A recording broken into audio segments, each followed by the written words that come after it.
Condemns the violence and offers support to the country's prime minister as the president's critics blame a rising tide of Islamophobia and white nationalism on President Trump. As young people around the world walk out of school over climate change, we'll examine how Republicans are trying to weaponize the Green New Deal and how the media seem to have created the phenomenon known as pedomania. This is Special Report.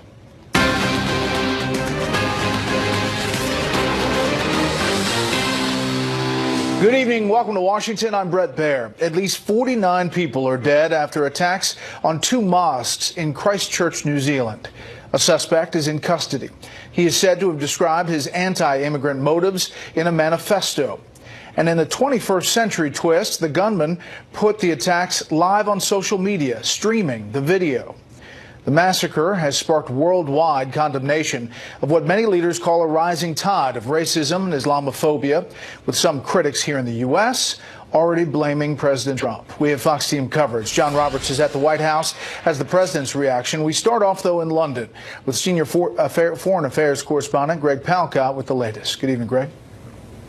Hi, Brett. Yes, along with those 49 killed, it's now said that 87 people were injured in these attacks, and the attackers used 5 heavy-duty weapons along with explosives as New Zealand and the world comes to grips with this far-right carnage. Horror in usually peaceful New Zealand. 2 mosques in the city of Christchurch, the target of terror attacks. Dozens of men, women, and children killed and injured. White nationalism the apparent motive. The carnage began when a heavily armed man burst into one packed mosque during Friday prayers, going from room to room, gunning down everyone in sight. I was hearing that shooting after shooting after shooting. It went on about 6 minutes or more, and I could hear screaming and crying, and I saw some people were, drop dead. Then, a short time later, another shooting at a second mosque 3 miles away. More carnage. And everybody just run toward the back doors just to save themselves. And first we hide behind the cars and, under the cars. And then when we see that firing is still on, we try to, jump the fence. The most harrowing aspect, the attack was live streamed by the gunman on Facebook and posted on Twitter and other platforms. He used a body camera to show all the gory details. He also posted his thinking, identifying himself as a 28-year-old fascist. In a manifesto, he denounced immigrants, Muslims, calling them invaders. And he cited individuals, including President Trump, who he described as a symbol of renewed white identity and purpose. The apparent gunman was cornered and charged with murder. 2 other armed suspects were also caught. The police are investigating whether they're involved. None of the suspects were on terror watch lists. We have staff around the country ensuring that everyone is kept safe, and that includes our armed defenders and special tactics groups right across the country. This as New Zealand reels from its biggest mass shooting ever. The country has liberal immigration policies. Its people are in shock. This is one of New Zealand's darkest days. Clearly, what has happened here is an extraordinary and unprecedented act of violence.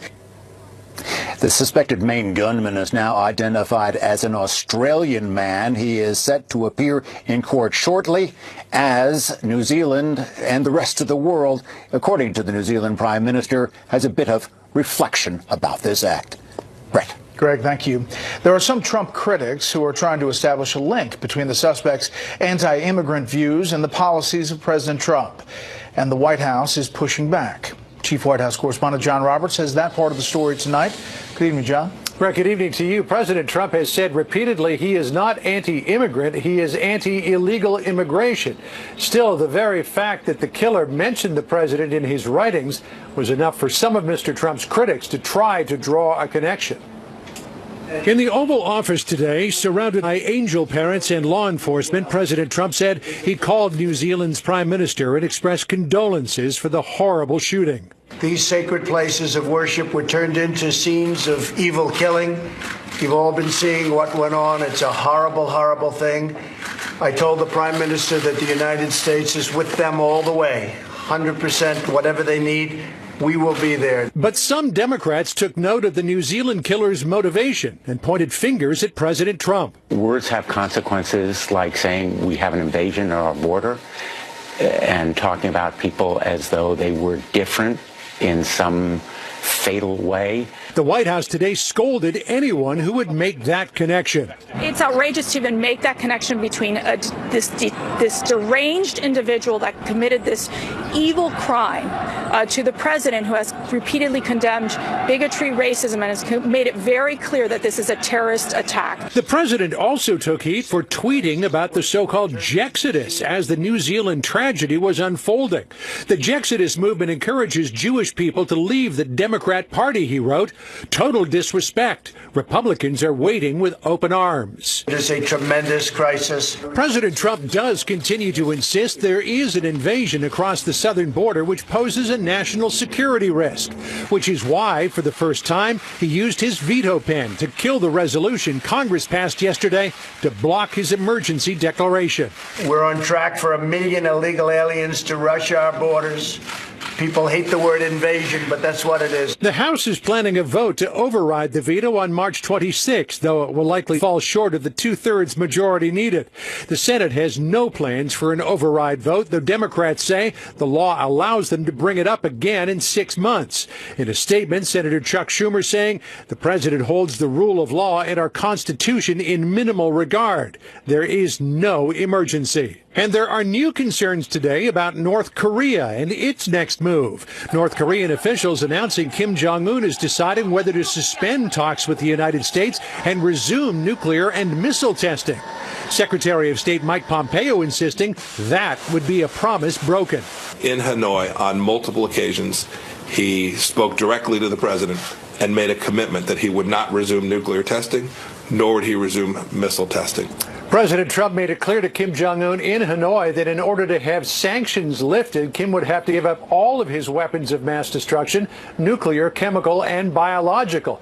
North Korean officials today accused the United States of behaving like a gangster and said that Kim Jong-un is in no mood to compromise. Brett? More on all this with the panel. John, thanks. The head of the Senate Judiciary Committee is demanding answers tonight about what he described as, quote, what amounts to a coup against the president by top Justice Department officials. Chief Intelligence Correspondent Catherine Herridge has details tonight. Good evening, Catherine. Thank you, Brett, and good evening. The letter to Attorney General William Barr seeks all records, including the so-called McCabe memos drafted by the former acting FBI director. The Republican chairman of the Senate Judiciary Committee, Lindsey Graham, said he is formally investigating allegations that Andrew McCabe, Deputy Attorney General Rod Rosenstein, among others, discussed secretly recording the president and invoking the 25th Amendment. Quote, the committee is deeply concerned with these discussions and whether they essentially indicate that two of the highest-ranking law enforcement officials in the United States were discussing what amounts to a coup against the president. Also today, unsealed records from a defamation case show how the anti-Trump dossier was circulated before and after the 2016 election. The court records confirm that David Kramer, then an aide to the late Senator John McCain, gave the dossier to BuzzFeed News, as well as about a dozen reporters. Kramer told the court he was singled out by the dossier's author, former British spy Christopher Steele, to lend credibility to the Democrat-funded opposition research. The project was run by Glenn Simpson's Fusion GPS. Quote, I think they felt a senior Republican was better to be the recipient of this rather than a Democrat, because if it were a Democrat, I think that the view was that it would have been dismissed as a political attack. The FBI's former counterterrorism Intelligence Chief Bill Priestap also filed a declaration confirming the FBI got the dossier's first 33 pages from McCain in December 2016, though the FBI was already receiving the memos from other sources. Priestap also confirmed President Obama was briefed on the unverified dossier by senior intelligence officials, including then DNI James Clapper, 10 days before the inauguration, Brett. Okay, Captain, thank you. You're welcome. One of the pilots of the ill-fated Ethiopian Airlines flight that crashed Sunday reportedly requested permission to return to the airport shortly after takeoff. The New York Times writes that the pilot spoke in a panicky voice. The airline says analysis of the flight recorders has begun in France. Authorities are saying it's unclear whether all of the data can be retrieved because of possible damage. The Boeing 737 MAX 8 and 9 airplanes, similar to the one that crashed Sunday and another that went down 4 months ago near Indonesia, have been grounded. Republicans in the Senate are hoping to put their Democrat brethren in a tough spot over the Green New Deal. They want to get Democrats on the record about the highly controversial environmental manifesto. Meanwhile, young people are demanding action on climate change that some view as an existential threat to their futures. Correspondent Peter Ducey shows us tonight. Today, students worried about global warming staged a global protest. Water's rise, deer are kind, do not let our planet die. Now Mitch McConnell is teeing up a procedural vote in the Senate for the Green New Deal. So Democrats running for president will have a chance to vote yes in support of it. But Congresswoman Alexandria Ocasio-Cortez smells a stunt. I look forward to us having a real vote and not just a procedural vote. Before a vote in the House, the GOP is hoping for hearings. Only through the scrutiny of the legislative process can the American people get a true sense of how these proposals and sound bites translate into actual policy. And Republicans aren't the only ones concerned. Union members from the AFL-CIO wrote to AOC to say, "We will not accept proposals that could cause immediate harm to millions of our members and their families." But the Congresswoman says union workers' concerns are misplaced. I mean, there's so much work to do in transitioning to 100% renewable energy, and we have to do that work with union labor. We have to do that work with by reinvigorating our entire workforce. One thing Ocasio-Cortez isn't ready to say is which of the 2020 Democrats running on the Green New Deal has her vote. Is it too early for us to ask what you think about the 2020 Democrats who are talking about the Green New Deal? But just everybody gets asked about the Green New Deal. Well, I mean, it's a winning issue. Mitch McConnell thinks it's a winning issue, too, for Republicans. That's why he called a vote for a Green New Deal he doesn't support. Instead, he wants presidential candidates on the record voting for this measure that is expected to fall way short of passage. Brett?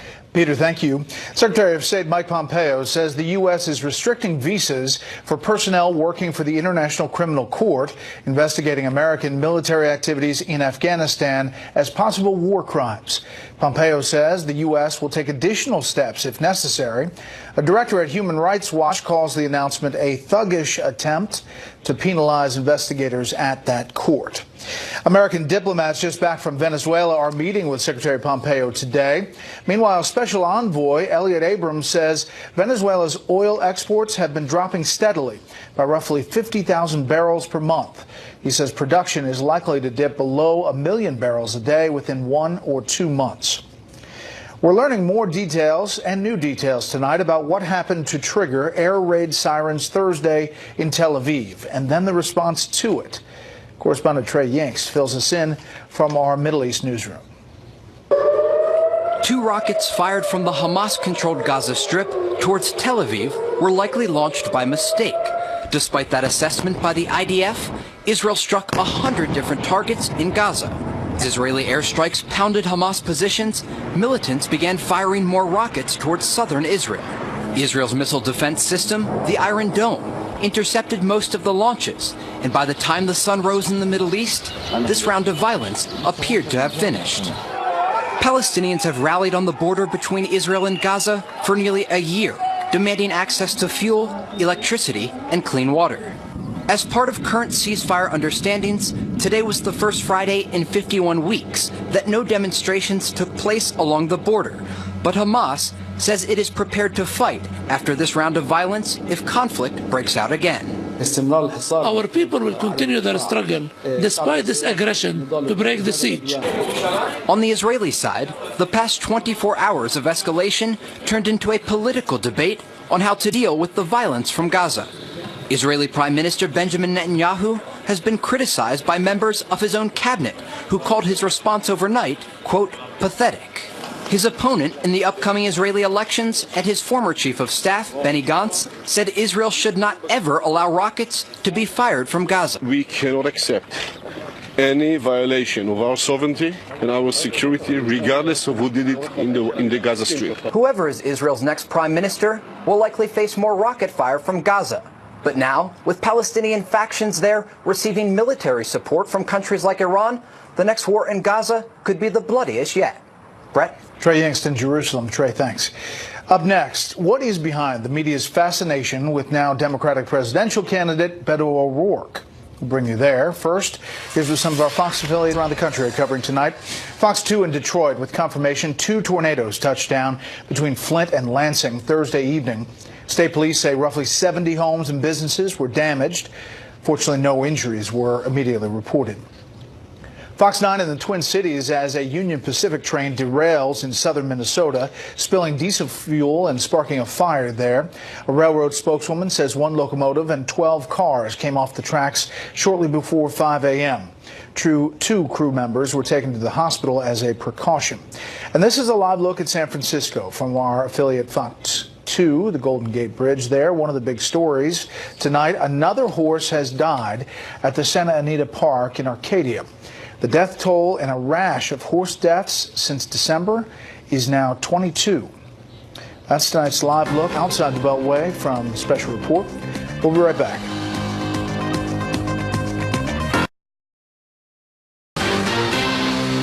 A jury in California has ruled Apple must pay mobile phone chip maker Qualcomm $31 million for infringing on 3 of its patents. Qualcomm says Apple used its proprietary information to get better battery life for its phones. This is part of a series of lawsuits around the world between those 2 companies. Stocks ended the week in positive territory. The Dow gained 139 today. The S&P 500 finished ahead 14. The Nasdaq was up 58. For the week, the Dow gained a little more than 1.5 percentage points. The S&P 500 was up almost 3. The Nasdaq gained 3 3/4. The newest entry into the Democratic presidential race is focusing on the Midwest this weekend. Beto O'Rourke is in Iowa today. Tomorrow he'll be in Wisconsin. And Sunday, he'll be in Wisconsin. He's in Iowa for 2 days. The former Texas congressman has become something of a media sensation. Tonight, Fox News media analyst and host of Fox's Media Buzz, Howard Kurtz, shows us how and why. I'm running to serve you as President of the United States of America. Beto O'Rourke is the only presidential candidate to have timed his launch to a Vanity Fair cover, an upbeat piece in which he talks about the near mystical experience of giving a speech powered by some outside force. But the real force on his side is the media's Beto mania, led by those who, even while he was losing to Senator Ted Cruz, were touting him as a White House contender. We sat down with Oprah, and me and the rest of the people in the audience thought, wow, this guy has this dynamic, positive energy. I think that liveliness, that physicality, that outdoorsiness seems to work with people. Conservative hosts also love talking about O'Rourke in a mocking way. He's got charisma with the kids. Now, the media likes him because the media wants to be him. Former Congressman Robert Francis Bozo O'Rourke. Well, that's what I call him. He's flailing his way into the race this week. But he has some detractors on the left, with Slate declaring Beto is missing one important thing, an actual reason to run. O'Rourke wraps his answers in eloquent vagueness, declining to take a stance on the Green New Deal or Medicare for all, and says impeaching President Trump is up to Congress. 3-term congressman. No real legislation in his own name.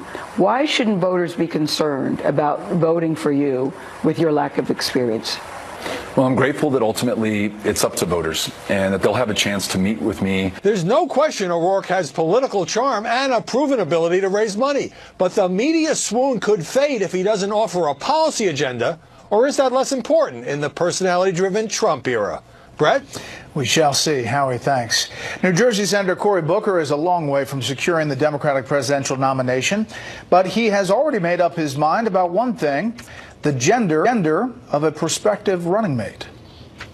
I am very confident that this election, we will make history because no matter what, I'm looking you in the eye and saying this, there will be a woman on the ticket. I don't know if it's in the vice president's position or the president's position. But if I have my way, there will be a woman on the ticket. The latest Real Clear Politics average of polls has Booker in 5th place with a little less than 6%.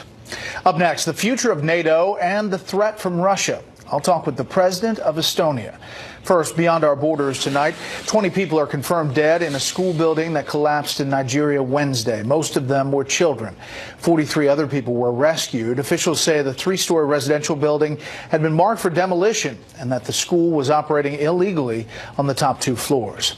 British Prime Minister Theresa May is trying to rescue her European Union divorce deal. Thursday, Parliament voted to postpone Brexit to avert a chaotic departure in 2 weeks. May plans to spend the next few days trying to persuade opponents in her Conservative Party and its parliamentary allies to support the withdrawal agreement, which lawmakers have already resoundingly defeated twice. A floating island of solar panels is being tested in Chile as a way to generate clean energy and reduce water loss at mine operations. The experimental power generating island comes as the government pushes to put Chile at the front of the renewable energy use in Latin America and the world. Just some of the other stories beyond our borders tonight. We'll be right back.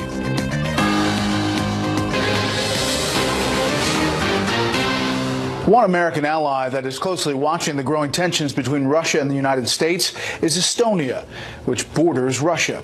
Estonian President Kersti Kaljulaid joins me now. Madam President, thank you for being here. Thank you for inviting me. I want to ask you about your trip, your perception of your days here, and what you're hoping to get out of this trip. Well, my meetings with senators, including Madam Speaker, also Ambassador Bolton. These meetings have been useful exchange of information about our, how to put it, rather complicated world. Yes, it is complicated. It's also dangerous in your neighborhood. There's a threat from Russia, especially to your country and others. The potential that Russia could maybe even try what it did in Crimea with Ukraine. How much are you worried about that? Well, first of all, there is an important distinction, of course, between the Eastern European countries who are not NATO members and Estonia, which is a NATO member country. So NATO, as you well know, has a 100% track record in protecting its allies. And I don't think it is right to say that we are facing particular risks and tensions in the Baltic states and in Estonia. Because if you think about the actions which we have seen, nowadays geography doesn't matter. And I'm not only talking about cyber. Think of Salisbury, in the middle of a NATO territory, very far from Russian territory, which demonstrates to us that we cannot separate the security of one country from the security of the whole alliance. We put this map up because this one town, Narva, is right along the border, and a lot of people there speak Russian. It's been the focus of a number of articles about whether Russia potentially goes in and it creates what NATO fears is a Narva scenario where Article 5 of the NATO Charter would have to be implemented. It's only been implemented, as you know, once, and that is to support after 9/11 here in the U.S.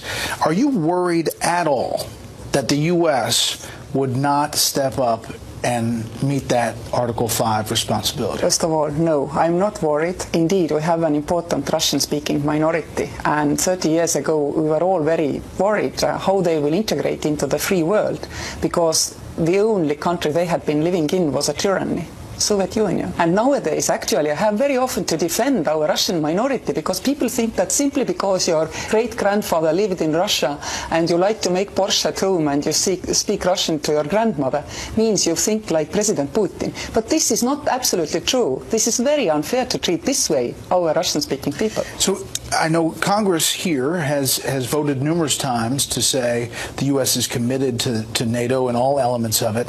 Have you gotten that commitment from President Trump, from administration officials, that they're 100% in, no matter what? May I remind you, when we visited the White House at the centenary of the Baltic states last year, what did President Trump tell us? The Baltic republics can trust the United States will remain a strong, proud, and loyal friend and ally. And may I add that I'm very grateful. Every Estonian still remembers that when we were occupied, you didn't let us down. Growing up in Soviet Union, I somehow still knew that there are United States of America and other free countries where our flag, blue, black and white, is being visible, is being seen in the protests against our occupation.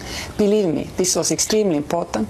And this way, USA is standing behind us and beside us and together with us in our free world nowadays. But now we are protecting each other as equal partners. Absolutely. I have received assurance, also bipartisan assurance, that NATO does matter, transatlantic relations do matter, because we have only one free world, threatened by numerous threats. It's not only Russia, there are other actors globally, and Estonia has always been very mindful about other risks. We've been in Afghanistan, in Iraq, still are. Last thing, Madam President, and that is the issue of trade.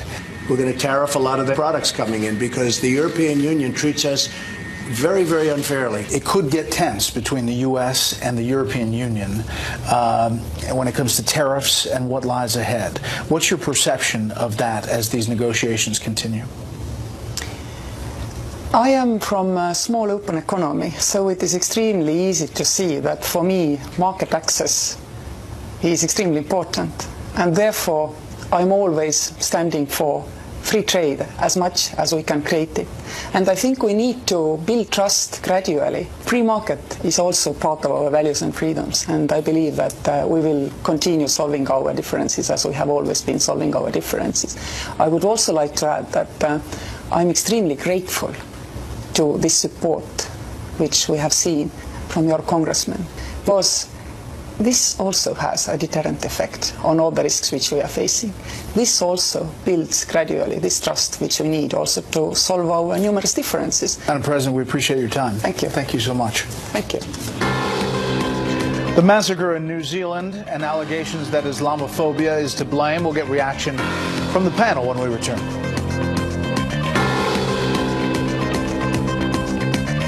This is Golden Correct.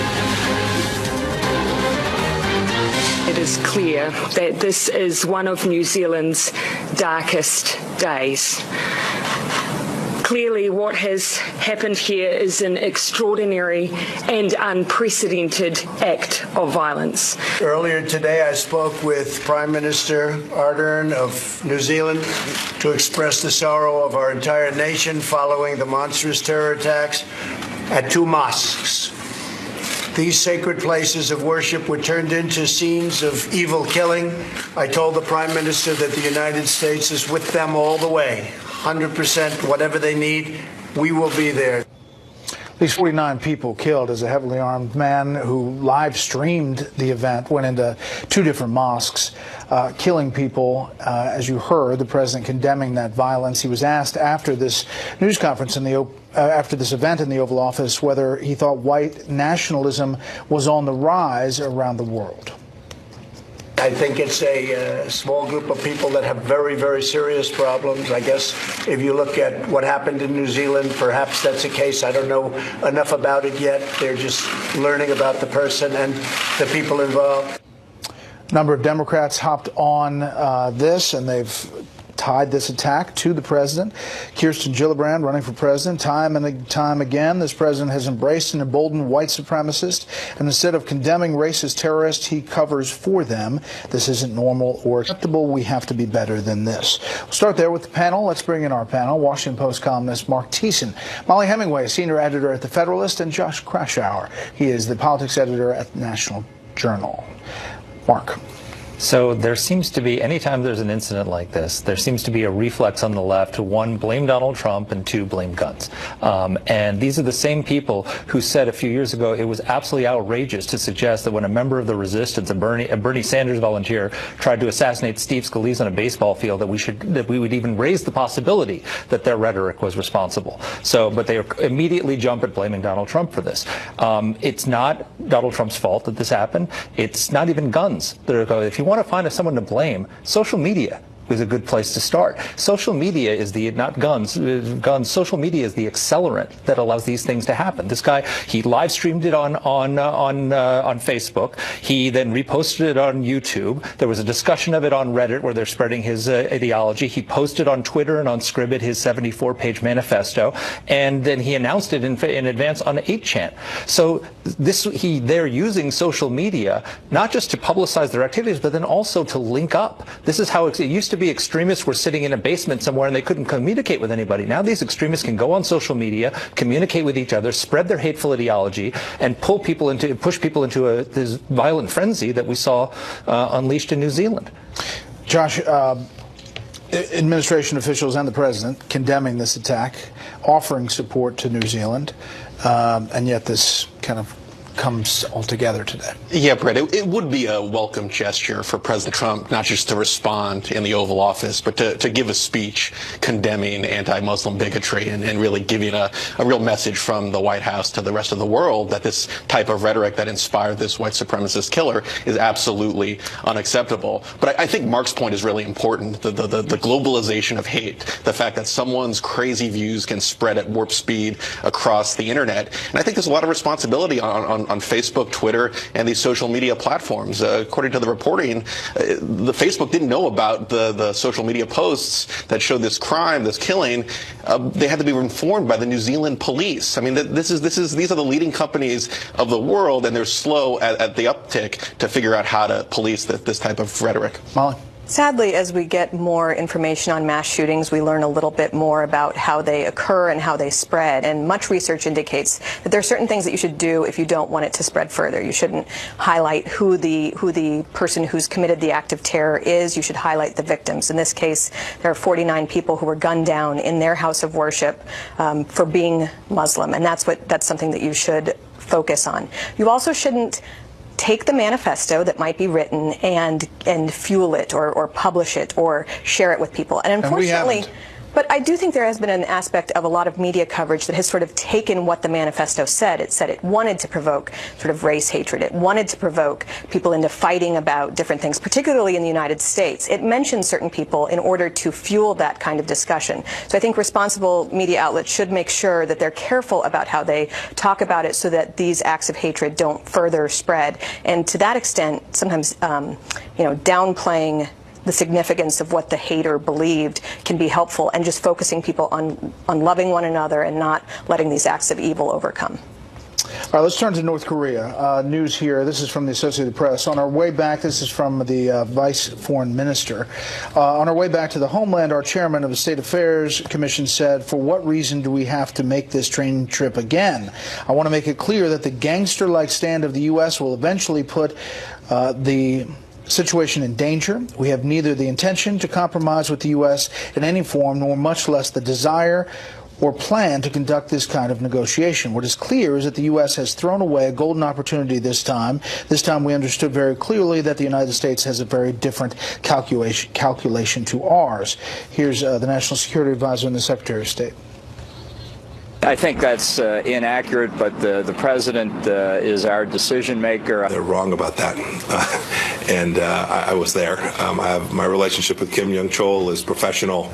We have detailed conversations. I expect that we will continue to do that. In Hanoi, on multiple occasions, he spoke directly to the president and made a commitment that he would not resume nuclear testing, nor would he resume missile testing. So that's Chairman Kim's word. We have every expectation that he will live up to that commitment. I don't know if everybody does, Mark. Well, I mean, they used that same term, gangster-like mindset, last summer to describe Mike Pompeo when he showed up in Pyongyang and said, no, we're not lifting sanctions until you actually denuclearize. So this is a sort of a repeat of they thought maybe they'd have better luck with Donald Trump, and they were wrong. I think this is a sign that what Trump is doing is working, because what he's doing is he's willing to talk. He's willing to even give Kim the prestige of a summit and the visibility and the respect that comes with that. He's willing to be pen pals with him and write, MASH notes back and forth with the guy, but he is not going to lift sanctions on him until they denuclearize. And this is very frustrating to Kim, because their playbook that he got from his father is, we blow up a useless nuclear facility and then you give us billions of dollars. And Trump's not playing the game. So they're very frustrated because they thought, oh, these love letters that are going back and forth, that means we'll be able to go to playbook number one, and it's not working. Next up, the Friday lightning round, the president's first veto, Betomania, plus winners and losers. Passed a dangerous resolution that, if signed into law, would put countless Americans in danger, very grave danger. Therefore, to defend the safety and security of all Americans, I will be signing and issuing a formal veto. People hate the word invasion, but that's what it is. It's an invasion of drugs and criminals.